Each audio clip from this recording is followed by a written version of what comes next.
तो देखिए question number 21 क्या दिया हुआ है। For what values of k will the following pair of linear equation have infinite many solution. ये दो इक्वेशन लीनियर इक्वेशन दिए हुए हैं, तो ये दोनों linear equation infinite many solution का कंडीशन फुलफिल करता है।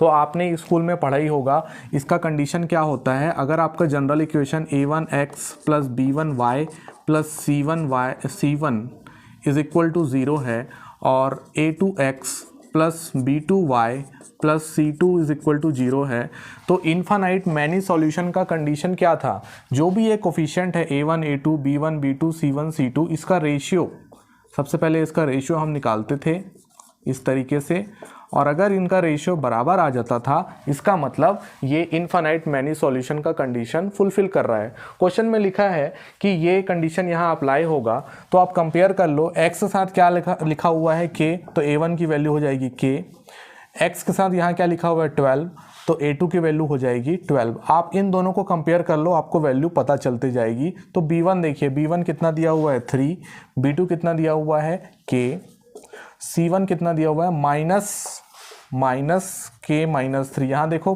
प्लस दिया हुआ है और ये माइनस है इसलिए मैंने माइनस पूरा लिया है, और फिर सेकंड इसमें दिया हुआ है माइनस k।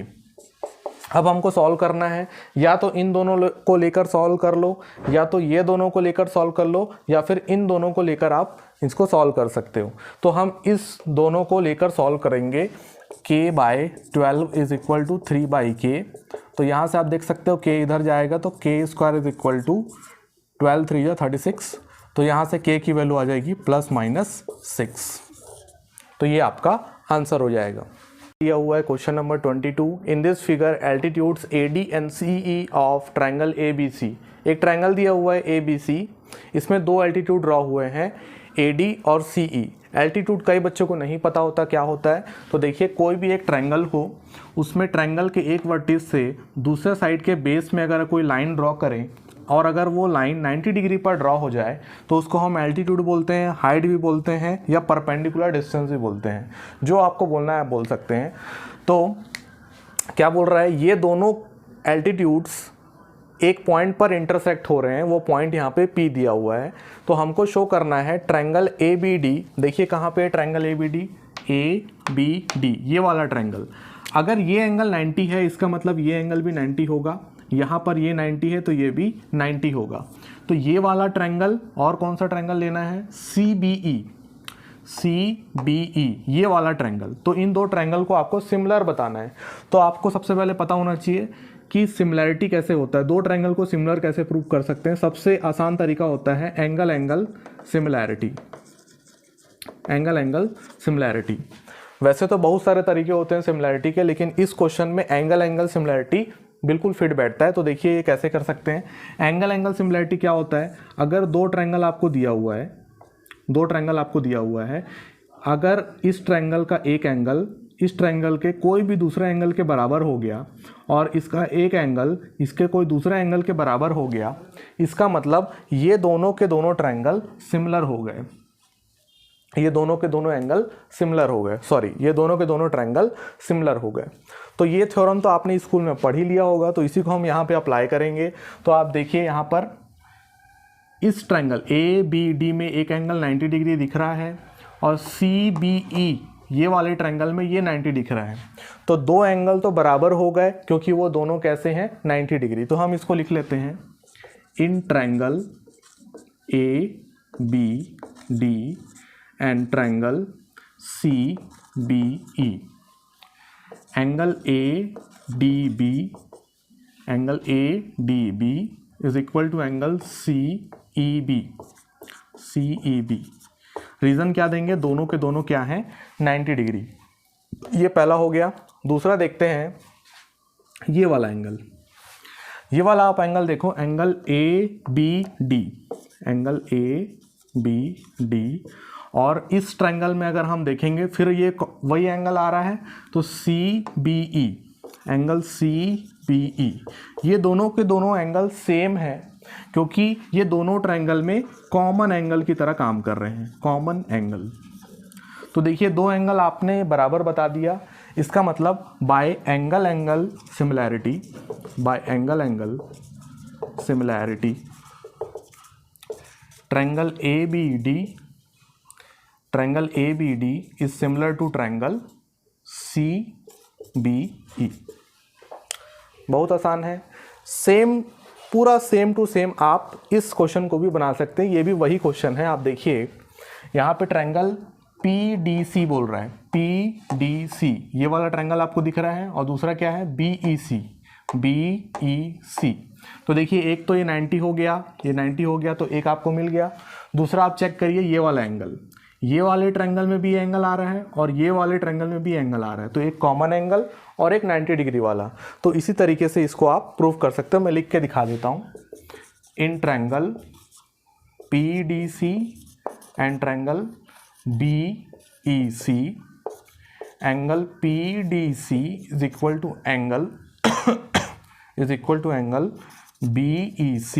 यहाँ पे लिख सकते हो आप 90 डिग्री। दूसरा angle PCD is equal to angle BCE, ये आ गया common angle. Therefore by angle similarity triangle PDC is similar to triangle BEC। Number 23. Two concentric circles are of the radii 5 cm and 3 cm. तो हम पहले concentric circle बना लेते हैं। ये एक सर्कल और ये दूसरा circle. Circles having same centre is known as concentric circle. तो हम देखिए यहाँ पर देखिए ये वाला 3 सेंटीमीटर रेडियस वाला सर्कल है और बड़ा वाला 5 सेंटीमीटर वाला। हमको क्वेश्चन में पूछा क्या है, find the length of chord of the larger circle which touches the smaller circle. तो हमको बड़े वाले सर्कल से एक ऐसा कॉर्ड बनाना है जो छोटे वाले सर्कल को टच करता हुआ निकल जाए।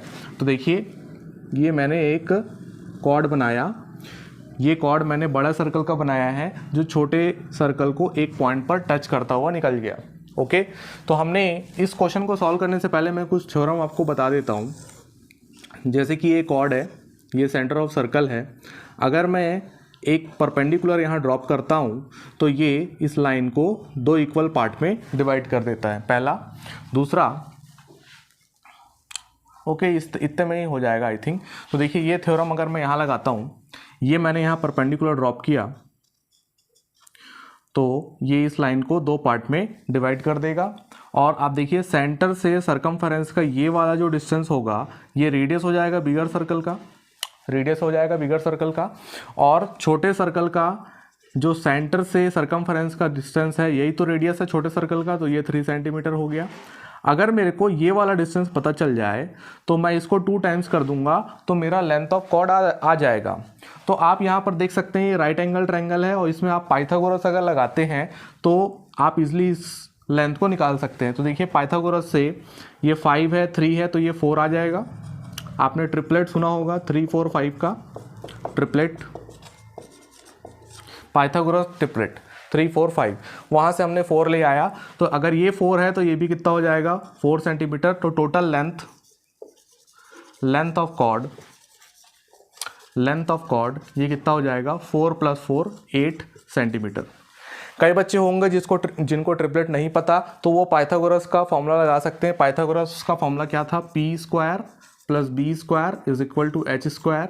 यहाँ पर परपेंडिकुलर आपका 3² दिया है, बेस स्क्वायर नहीं पता, और ये आपका 5² दिया हुआ है। तो b² यहाँ से कितना आ जाएगा, ये हो गया 25 माइनस 3 इधर, ये 3² मतलब 9 इधर आ गया, तो ये कितना हो गया 16। तो b² इज इक्वल टू 16, तो b की वैल्यू कितनी आ गई 4। तो हमने यहाँ 4 लिखा और ये आपका आंसर आ गया। ओके गाइस, अब हम क्वेश्चन नंबर 24 करते हैं। देखिए क्वेश्चन नंबर 24 क्या दिया हुआ है। If cot theta is equal to 7/8, evaluate 1 + sin theta into 1 - sin theta upon 1 + cos theta into 1 - cos theta. देखिए इस क्वेश्चन को सॉल्व अगर आपको करना है तो आपको कुछ अलजेब्रिक फॉर्मूला आपको लगाना पड़ेगा। आपने ये पढ़ा होगा a + b into a - b, ये होता है a² - b²। आप यहाँ देख सकते हो, यहाँ पर और यहाँ पर दोनों साइड में ये फॉर्मूला हम यूज़ करेंगे। इसको आप a मान लीजिए, इसको आप b मान लीजिए, तो a + b into a - b, तो ये हो जाएगा a² - बी स्क्वायर। अगर आप नीचे देखेंगे इसको a मान लो, इसको b मान लो, तो a plus B into A minus B, तो ये क्या हो जाएगा a square minus B square. तो ये कितना हो गया 1 minus sine square theta upon 1 minus cos square theta.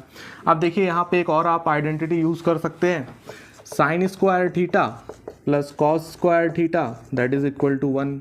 यहाँ से साइन स्क्वायर थीटा कितना हो जाएगा 1 माइनस कॉस स्क्वायर थीटा, और कॉस स्क्वायर थीटा अगर लिखना चाहें तो 1 माइनस साइन स्क्वायर थीटा।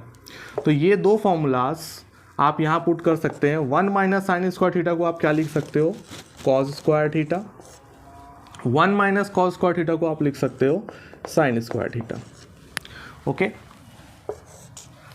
इसके बाद आगे देखते हैं कॉस अपॉन साइन। क्या मैं इसको cos theta upon sine theta का होल स्क्वायर लिख सकता हूँ?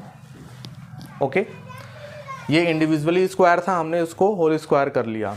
अब देखिए cos theta upon sine theta, ये तो कॉट थीटा होता है, तो ये कितना आ गया कॉट थीटा का होल स्क्वायर। कॉट थीटा की वैल्यू हमको दी हुई है 7/8, तो यहाँ पर आप पुट कर दीजिए 7/8 का होल स्क्वायर, तो ये आ जाएगा 49/64।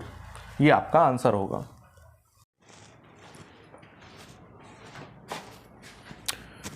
ओके गाइज, अब हम क्वेश्चन नंबर 25 देखते हैं। क्वेश्चन नंबर 25 क्या है, find the perimeter of a quadrant of a circle of radius 14 centimetre. आपको पता है एक सर्कल ये होता है कंप्लीट सर्कल, तो एक सर्कल का क्वाड्रेंट क्या होता है, क्वाड्रेंट इसका 1/4 पार्ट होता है। अगर ये सर्कल का सेंटर है, यहाँ से आप इसको 4 इक्वल पार्ट्स में डिवाइड कर दो इस तरीके से, तो 1 2 3 4, ये 4 इक्वल पार्ट्स को हम बोलते हैं क्वाड्रेंट। तो एक पार्ट को क्या बोलेंगे हम क्वाड्रेंट। तो एक क्वाड्रेंट को मैं अलग से बना लेता हूँ, तो ये कुछ ऐसा दिखेगा, ये हो गया क्वाड्रेंट आपका। तो ये सेंटर था, सेंटर से ये वाला डिस्टेंस, ये तो रेडियस होता है, ये भी रेडियस हो गया, तो ये तो हमको पता चल गया। अब बच गया ये वाला आर्क, ये एक आर्क है, इस आर्क का लेंथ हमको नहीं पता। हम ये आर्क का लेंथ क्यों निकाल रहे हैं, बिकॉज पेरीमीटर क्या होता है सम ऑफ साइड्स। तो ये दो साइड्स तो हो गया आपका 2r, और ये वाला साइड मिला लेंगे तो हमारा पेरीमीटर निकल जाएगा। तो देखिए अगर हम पूरे कंप्लीट आर्क की बात करें तो अच्छा, ये अगर मैंने 4 इक्वल पार्ट्स में इसको डिवाइड किया है, तो ये वाला एंगल कितना होगा आप बताइए, पूरा टोटल एंगल कितना होगा एक चक्कर काटेंगे तो ये तो 360 डिग्री हो जाएगा, तो ये 360 डिग्री हो जाएगा। और अगर मैं ये सिंगल 360 डिग्री हो जाएगा, और अगर मैं इसको 4 इक्वल पार्ट्स में डिवाइड किया हूँ तो ये एंगल भी कितने पार्ट्स में डिवाइड हो जाएगा 4 इक्वल पार्ट्स में।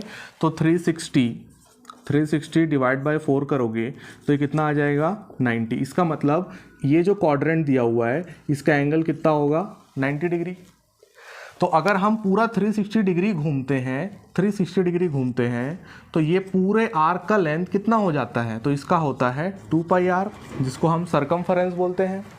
अब देखिए अगर मैं 90 कर दूं, 90 डिग्री का पता लगाऊं, तो मैंने 360 में कितना डिवाइड किया है 4, तो मुझे यहाँ भी 4 डिवाइड करना होगा, तो ये 1 बार में और ये 2 बार में, तो ये हो जाएगा πr/2। इसका मतलब इसका जो आर्क का लेंथ होगा ये आ जाएगा πr/2।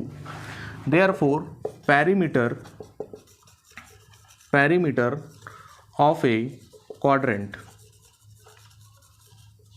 ऑफ ए सर्कल, ये कितना हो जाएगा r + r 2r प्लस इसका हो जाएगा πr/2। आप यहाँ से r कॉमन निकाल सकते हैं, तो ये हो जाएगा 2 + π/2। r की वैल्यू क्वेश्चन में कितनी दी हुई है 14, तो आप यहाँ 14 पुट कर सकते हैं। 2 + पाई की वैल्यू होती है 22/7 × 2, तो ये 1 बार में और ये 11 बार में, तो ये 14, और ये हो गया 2 + 11/7। इसको मैं ऊपर यहाँ सॉल्व कर लेता हूँ। इसको देखिए इधर जाएगा तो 14 प्लस ये कितना हो जाएगा 14 + 11/7 हो जाएगा, इनटू बाहर में आपका 14 लिखा हुआ था, तो ये 1 बार में और ये 2 बार में, तो ये हो जाएगा 2 इंटू 14 + 11 हो जाएगा 25। तो आपका आंसर आ जाएगा 50। यूनिट देख लो कितना दिया है, सेंटीमीटर, तो ये आ जाएगा सेंटीमीटर। तो आपका answer perimeter of a quadrant कितना आएगा, 50 सेंटीमीटर।